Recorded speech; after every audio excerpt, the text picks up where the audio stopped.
আসসালামু আলাইকুম ওয়া রাহমাতুল্লাহি ওয়া বারাকাতুহু। প্রিয় বন্ধুরা, কেমন আছেন? আশা করি অনেক ভালো আছেন। আমি বর্তমান অবস্থান করছি মসজিদে কুবা। আল্লাহ রসুল সাল্লাল্লাহু আলাইহি ওয়াসাল্লাম সর্বপ্রথম মক্কা থেকে হিজরত করে আল্লাহ রসুল সাল্লাল্লাহু আলাইহি ওয়াসাল্লাম তিনি মদিনায় এসেছিলেন। মদিনায় এই মসজিদের নাম হলো মসজিদে কুবা। আল্লাহ রসুল সাল্লাল্লাহু আলাইহি ওয়াসাল্লাম মক্কা থেকে মদিনায় আসতে 17 দিন, 27 দিন অথবা 42 দিন কোনো বর্ণনায় আসছেন। আল্লাহ রসুল এখানে আসতে সময় লাগছে। এখানে আসার পর আল্লাহ রসুল সাল্লাল্লাহু আলাইহি ওয়াসাল্লাম 3 দিন অবস্থান করেছিলেন এবং 3 দিন অবস্থান করেছিলেন। এই জন্য আল্লাহ রসুল সাল্লাল্লাহু আলাইহি ওয়াসাল্লাম বলছেন, যে ব্যক্তি সাই ব্যতীত, সাফা মারওয়া সাই ব্যতীত, এহরামের কাপড় ব্যতীত, এহরাম পরা ব্যতীত এবং সাফা খানা কাবা তোয়াফ করা ব্যতীত যে ব্যক্তি উমরা করতে চায়, সে যেন মসজিদে কুবাতে এসে উমরা করে। এই জন্য এখানে উমরা করব ইনশাল্লাহ। আমার বিবি সাহেবের জন্য আল্লাহ পাক রব্বুল আলামিন যেন এই উমরাকে কবুল করে, এই উমরার উসিলায় যেন বিশ্বের সমস্ত মুসলিম উম্মাহকে যেন আল্লাহ মাফ করে দেন। এটা হলো সেই মসজিদে কুবা। এখানে উমরা করতে হলে ইহরামের কাপড়ও পরতে হয় না, সাফা মারওয়া সাই করতে হয় না, তোয়াফও করতে হয় না।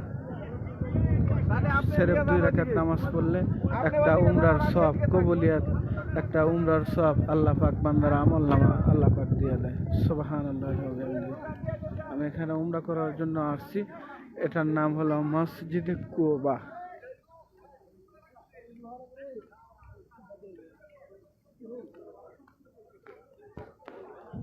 এই একা একা কই যান? এটা হলো মসজিদে কুবা।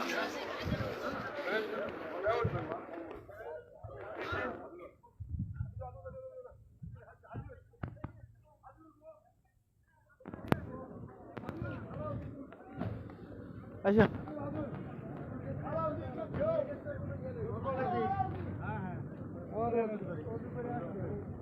চল কয় মিনিট নাও।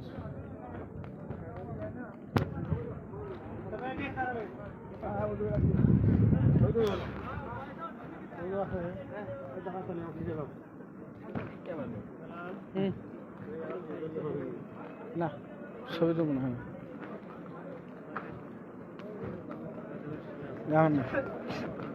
আগে নামাজ শুন।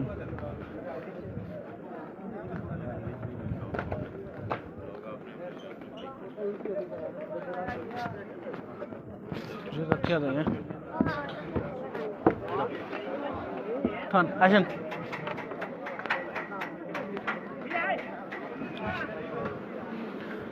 এটা মসজিদে কুবার ভিতর অংশ।